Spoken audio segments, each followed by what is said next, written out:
feel like we can run the table. I really do.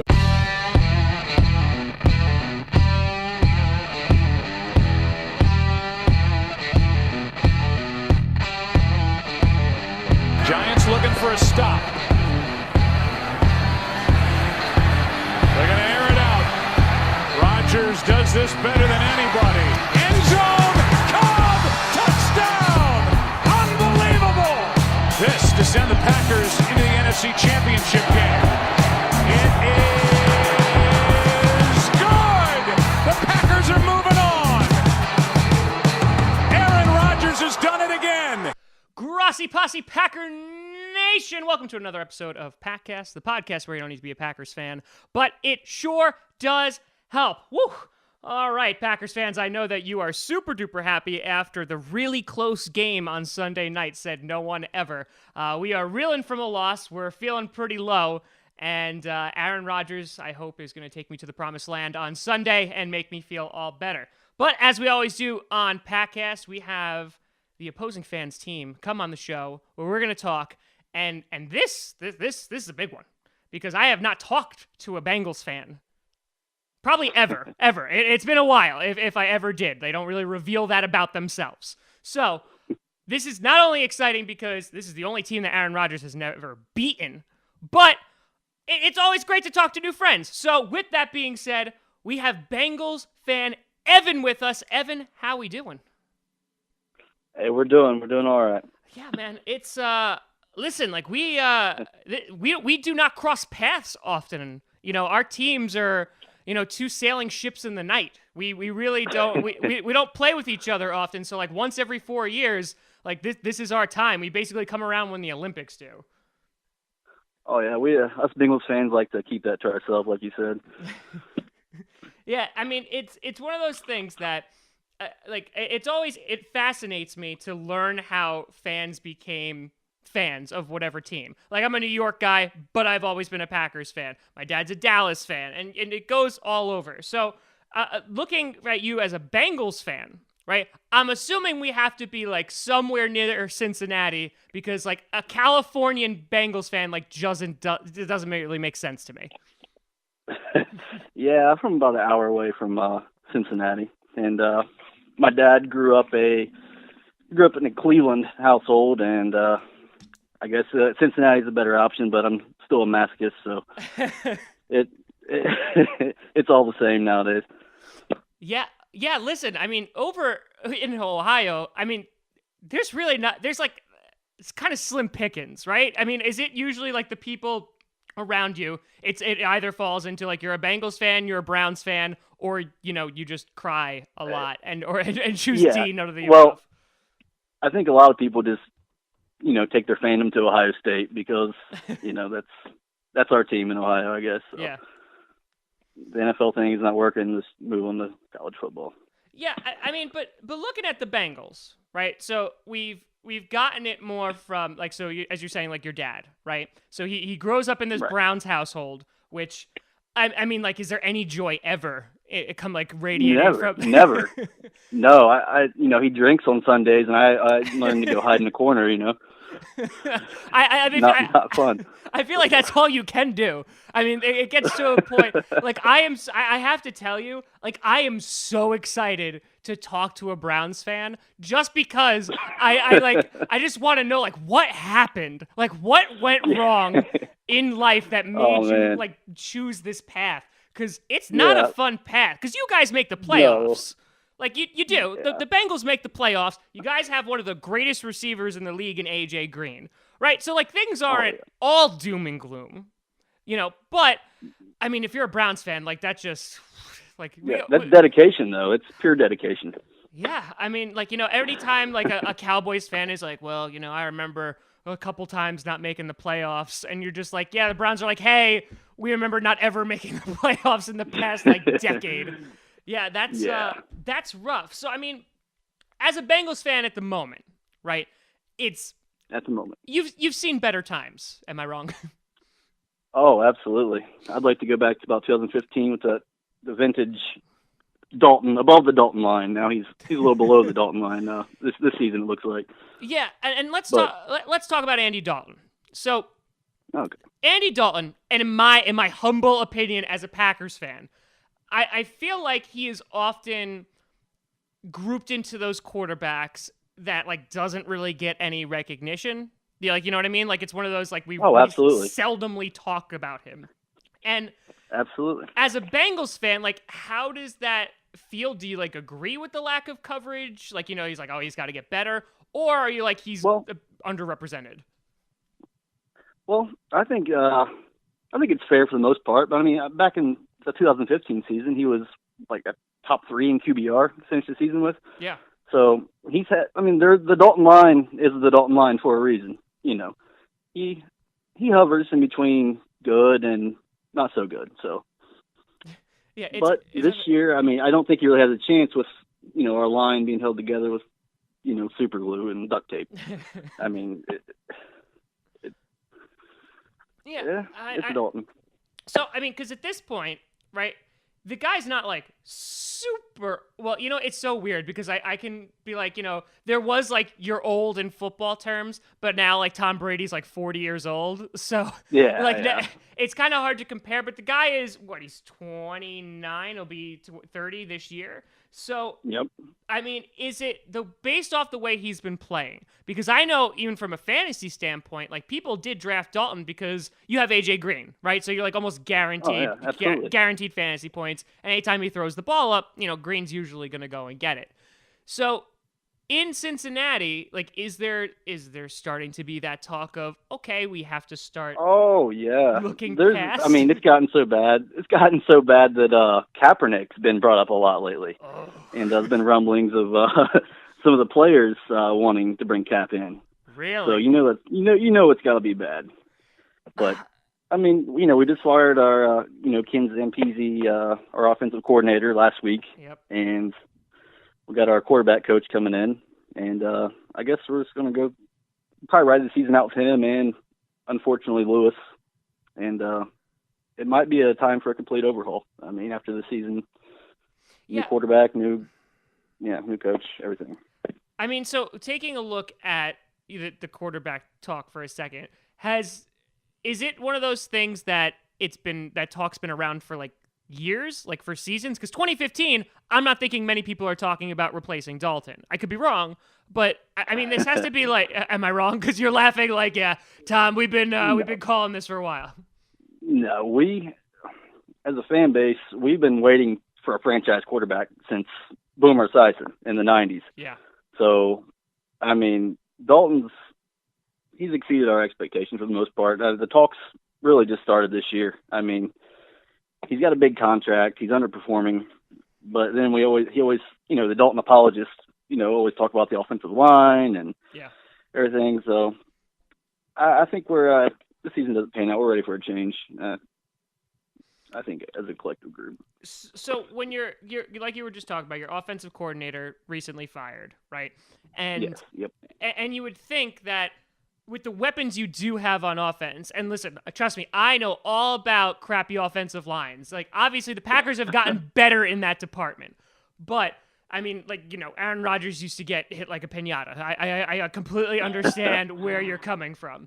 But that being said, you know, do you shift the blame on the offensive coordinator, on the plays being called? Because you have talent on offense. There's no doubt in anybody's mind. So what do you see? Do you like pin it all on the line? Like, what do you see being the overall problem with the offense and that they can't perform? Honestly, I think if Dalton had more than 3 seconds to get it off every time, and just a couple seconds actually, there's so much pressure on him. I mean, he's forcing stuff, and it just looks bad. I don't think anybody can really flourish under a system like that with such a terrible offensive line. So I don't think it's so much the system.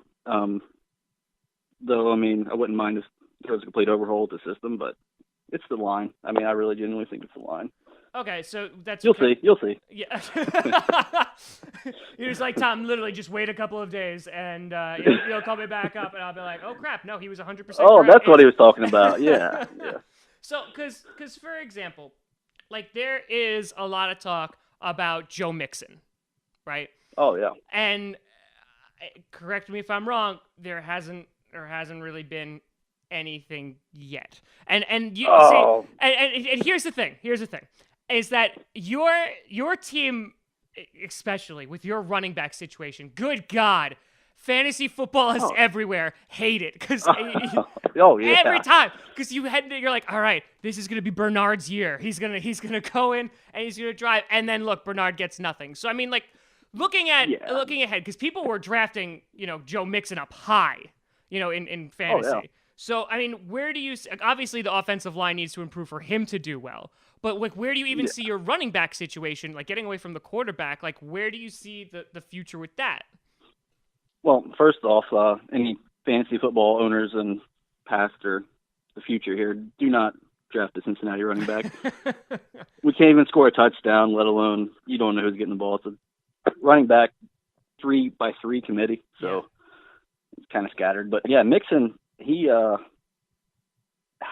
want to say he's looked really good. I mean, but he hasn't had a run over 8 yards, I don't think. So I can't really say he's looked great, but he doesn't have enough room to work with. I mean, he's kind of a mixture between Bernard. He can catch out of the backfield. Mix of Bernard and Hill. He's got the power and he's got the speed. I mean, he's a good sized guy. Catch out of the backfield. There's a lot to be liked about the guy. Aside from punching women in the face, but we got past that. We move on. Yeah.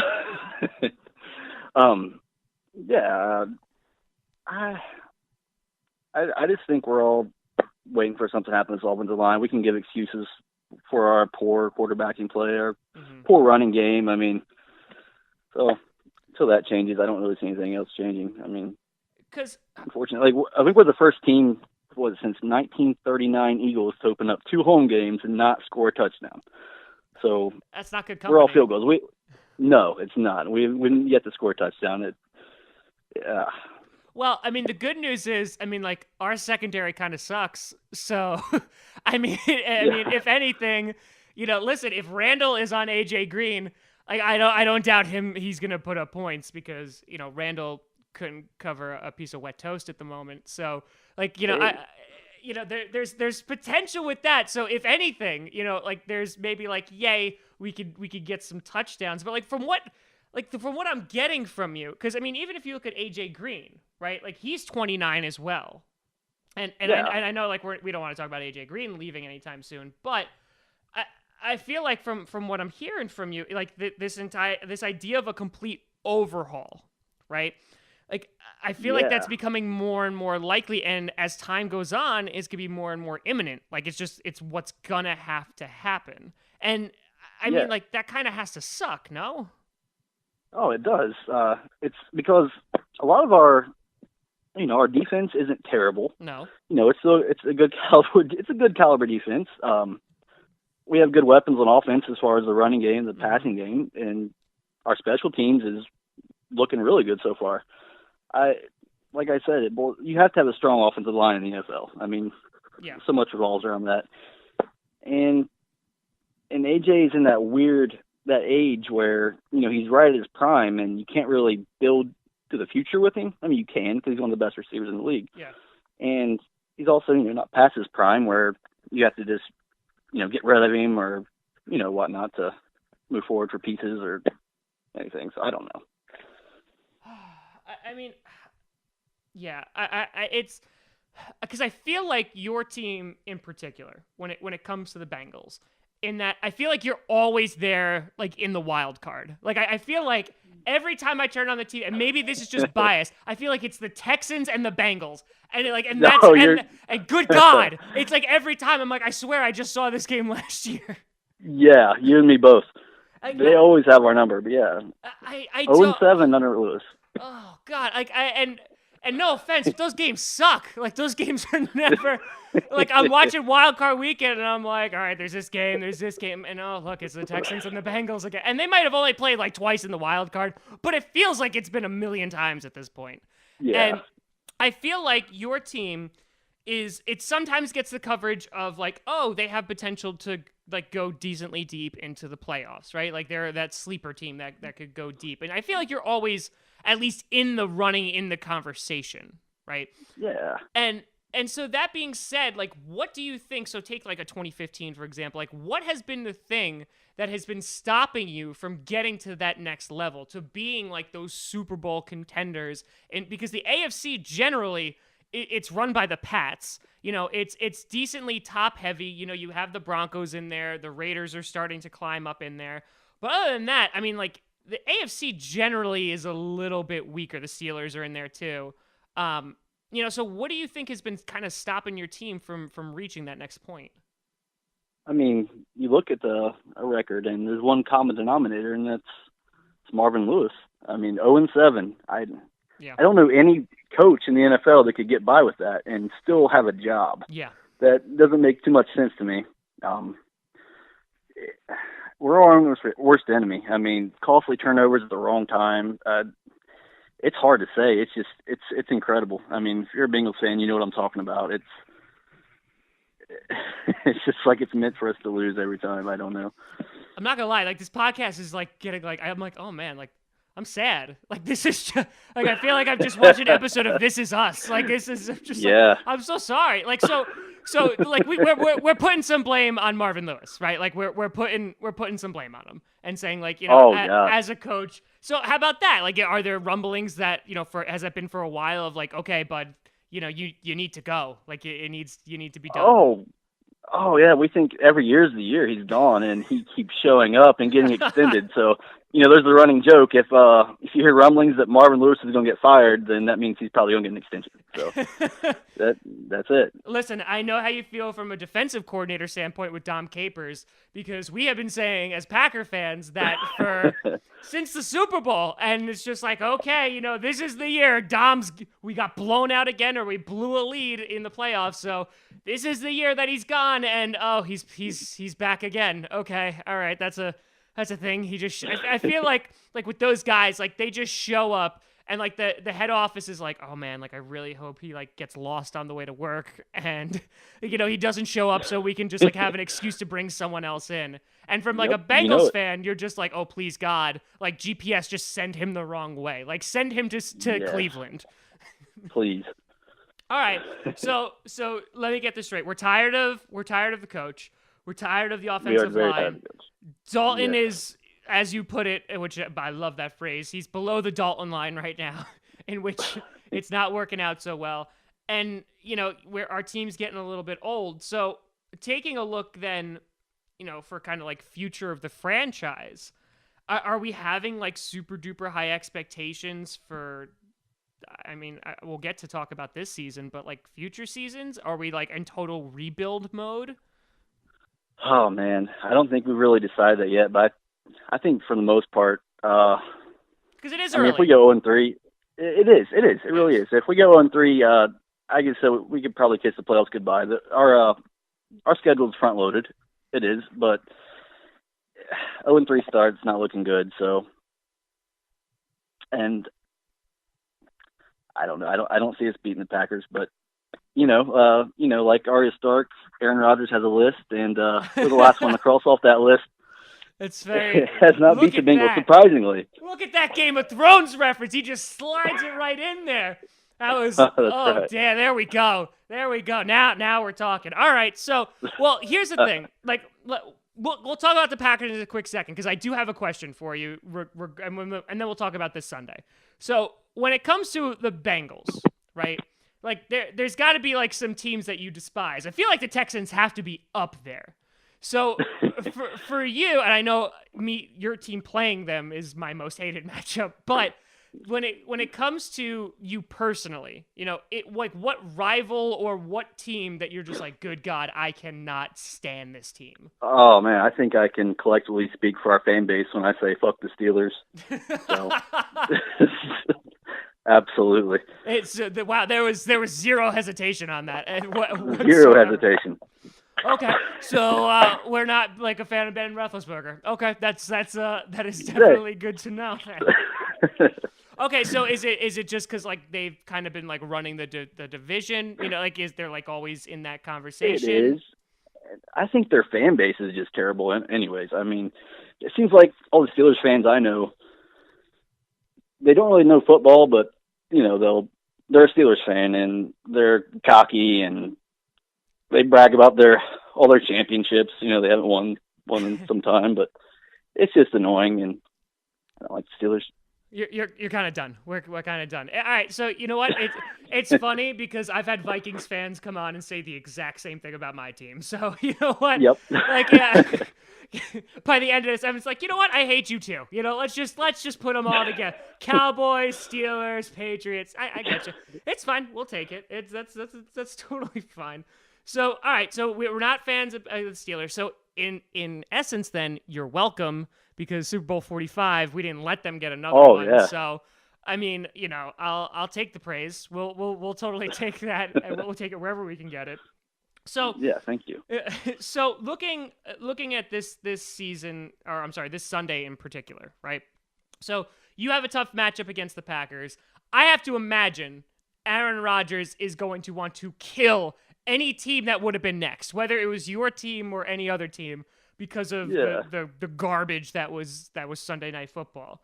So, we were talking about, potentially like Rodgers. You're the last one on the list, unless he pulls a Brett Favre and like goes to a different team just so he could beat the Packers, which I honestly don't know what the hell I would do. I don't think my heart could take that. Like that would be you've already hurt me once. Just wrong. That would be so wrong. So, what do you see happening this Sunday? Do you see it as a close game, or do you see Rodgers, Arya Stark in it? Which is not a verb, but I made it. Unfortunately, I'm gonna be honest. I don't see us winning the game. I don't think it'll be close. We can't score a touchdown. Granted, we've played two great defenses in the Ravens and Texans. Which with great defensive lines that it's not a good matchup with our offensive line. So I don't know much about your defensive line or how good that is, but I think that'll play a big key in the game, how your defensive line fares. And I'm going to go with 2017 Packers. All right, so it's a close game. It's a close game. Yeah, we'll make it close. So, all right, so like right off the bat, I mean, like you just predicted touchdowns. So, I mean, I got to think you're just like, woo, this is going to be the week. This is going to be it. Yeah. Like you said, your secondary, it's not. Leaves a little bit to be desired. So just a tad, yeah, just a little bit. Yeah, well, you know what? I think a big factor is gonna be if Mike Daniels can play, because Mike Daniels got injured, and we couldn't get anything on Matt Ryan. So Daniels was a monster week 1 and just made Russell Wilson's life a living hell. So if he's healthy, which it seems like he should be okay, I don't know if he's gonna miss a week or two. But at the same time, Cobb? Yeah, Cobb is on that list too, but so is Jordy. So, we could be going in with 3 of our, some of our best players down, which I think would definitely make it more competitive and make it definitely a closer game. So I think that's going to have a lot to do with it. I also think it depends on who they're going to put on AJ Green, because no Packer fan out there, if that's not true, I want to find you, believes that Randall can cover AJ Green. However, no. Kevin King, our first round draft pick, he was sexy on Sunday. He was looking well. Technically, it's first pick of the second round. Sorry, I don't need some YouTube comment going, well, actually, guys, yeah, he was the first pick of the second round. All right, screw you. So anyway, he looked really good against Julio Jones, and he really contained him. So, put the young guy on AJ Green. That'd be fine too. But I see it being a closer game, but I wouldn't be surprised if Aaron Rodgers is just like raining hellfire because he's so infuriated. Yeah, I wouldn't either. So, all right. So we're talking potentially a loss on Sunday. So if you're looking at an 0-3 start, right? What do you predict the season is going to have in store for you? Because again, 0-3 it's not impossible to come back from, but it is incredibly difficult. It is. Start out 0-3. I think the team starts losing hope. Fan base loses hope. Hopefully Mike Brown wakes up and decides to make a big change. And I think that's what we're all hoping for this season, is just a big change. I don't think anybody's really banking on making the playoffs. Watching some of these young guys develop, Mixon and, Jordan Willis on our defensive line, watching those guys develop. And that's basically what we're watching the season for. Brown getting fired in our development. I love that. It's sad. It's sad. But I have to say that's like kind of fantastic. You're just like, oh, what's the goal for the year? Well, if this guy gets fired, that would really just be the cherry. That'd be fantastic. That's where my standards are right now. Well, I mean, like looking ahead at your okay, yeah, the schedule's not that easy. I mean, you have the Browns after the Packers, so. I mean, right. if we struggle with that, then we got bigger issues than being 0-3. But I mean, like you got the Steelers 2 more times. Oh God, you got the Broncos in there. Yeah. All right. Yeah. This is not. Okay. No, I'm not very feeling optimistic about. It's rough. I'm looking at this and I'm like, no. I'm like, that's a win. No. Okay. All right. Yikes. Okay. So, I mean, that being said, all right. So, in your dream scenario. Right, for the end of this season, what happens to your team? Obviously, there's some releases and people are losing their job, right? So what's your dream scenario look like if you could just walk into the front office and be like, bam, Evan's plan, here we go. They just drop it on the table. What does it look like? Well, I don't want to say make the playoffs because I think Lewis will keep his job. So I think this year's worth sacrificing, and my dream, just get Lewis out of there, and I want to start looking for the future, rebuilding. Dalton doesn't do too well. Maybe look for other options. Yeah. There's not a whole lot to look forward to. It's bleak, and that's such as being a Cincinnati fan. I feel like we've already opened a beer on this podcast. Like, I feel like it's going to be like I feel like it's going to be the after show of like, Evan, so let's talk about your childhood. Country music, get some beer going. Just sad music, like my girl left me too. All right, yeah. It's a sad day. Okay. I didn't know that I was walking into this. I'm not going to lie. Like, I didn't know. Like, I was excited. I was like, yeah, Bengals fan. I haven't talked to one before. But you know what? I feel like this preps me for talking to a Browns fan because, like, by the end of it, like, I'm just gonna be looking for something to end myself with, just to be like, all right, like, I think they're even worse than us. Yeah, like I'm afraid because it's funny because I went to your subreddit and I posted there. And listen, I'm not hating on your subreddit any way, shape, or form because a bunch of people reached out and they were super duper nice. But that being said, like, it's interesting because I go to a subreddit like, I don't know, like the Falcons one, right? And they're like, and I'm getting like at least 25 messages in the first hour because they're like, yes, I want to talk about my team. And I go like, and your subreddit is like for 2 days and like 3 people reach out and they're like, I mean, like, I guess I'll talk about them. There's not much to say, Tom, but not a whole lot to get excited about, unfortunately. There's not. Like, I want it to get better. Like, I feel like it's like one of those like commercials that they show to like teenagers that are like, it gets better. And Evan, you're just like, I'm waiting for it. I'm waiting. I'm getting old. Yeah. Well, Evan, I have to say, I do hope. Listen, I hope Rodgers beats you on Sunday. Obviously, because we got to cross off the list. But that being said, I hope you find happiness. And whether that is in this season in the playoffs or your coach gets fired or Dalton gets fired, what have you, whatever happiness looks like for you as a Bengals fan, I hope you find it. Well, I appreciate that. Absolutely. Very kind of you. And I feel like if the Bengals beat the Packers, I'm going to have like an existential crisis now. You are. Yeah, exactly. That's what I'm setting it up for. Low expectations, man. Yeah.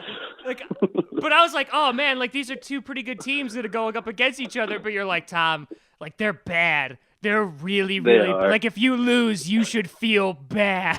Like you should feel terrible. Hang it up. Yeah, seriously. So, okay, wow. All right. So there's a lot more pressure on this game now. Like I feel like for my soul.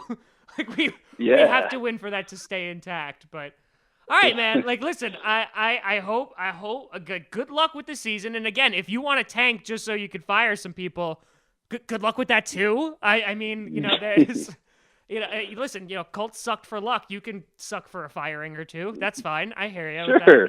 Listen, the Packers fans say that every year. They're like, listen, all right, if we get blown out by a team, then Dom Capers will be fired, but. That's not what happened. So, I hope that your dream scenario does come true, and we could start seeing some winning teams in Cincinnati. Because listen, if the Browns become the new Ohio team, like that ain't good. No, it's not. But Evan, it's been a pleasure having you, man. I do like. Oh, absolutely. And I appreciate your stuff, and I have enjoyed talking to you and going down this road with you. It's a sad Likewise. road. It's a very sad road. Like I feel like the trees are dead on the side, but like maybe you could Welcome see to our world. you could see some like trees with some kind of leaves on them in the distance. And listen, Yeah, maybe. you got AJ Green. You always have AJ Green. That's right. He's a beautiful man who puts up lots of points. So That's right.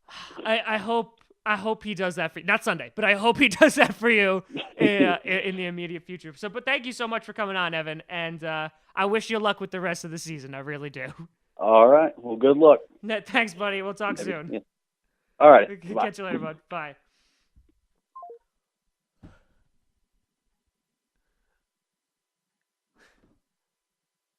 Wow. Like, I feel sad. Like, it's different. Like, when you talk to a Bears fan, like, I'm happy that they're losing. When you talk to a Vikings fan, I'm happy they're losing too. But and this is why I love this show. Because I would never have talked to a Bengals fan in a million years. But good God, Cincinnati, you need some happiness. Like some Honey Nut Cheerios or something. Oh. Yeah. Ah, crap. I really hope the Packers don't lose on Sunday now. That's going to be bad. That's going to be bad. But a big shout out to Evan for coming on and representing the fan base. That was great. That was wonderful. So, oh man, this game is going to take on some other weight. I'm hoping that Rodgers goes in and is able to just cross off that name off the list, and we can get the season back on track, which I think it will. And good God, I can only imagine what talking to a Browns fan is going to be like, but we'll see. You can always find me at TomGrossiComedy.com. That's TomGrossi Comedy, or Tom Grossi Comedy on Twitter. Check out Podcast. We are on SoundCloud, iTunes, Google Play Music, and YouTube twice a week, and also our prediction episodes, which come every Saturday, which is, by the way, this week, don't want to brag, but kind of went 11-4. Not bad. I also rooted for the Packers to win and thought they would, but that's my mistake. But thank you so much for watching. What are you looking forward to in this Sunday's game? I think it'll be a closer game than anticipated, but we shall see. It all depends on if we're healthy or not, because if we got some major guys out, it might be a problem. But thank you so much for watching. I'm Tom Grossi, and as always, go Pack Go.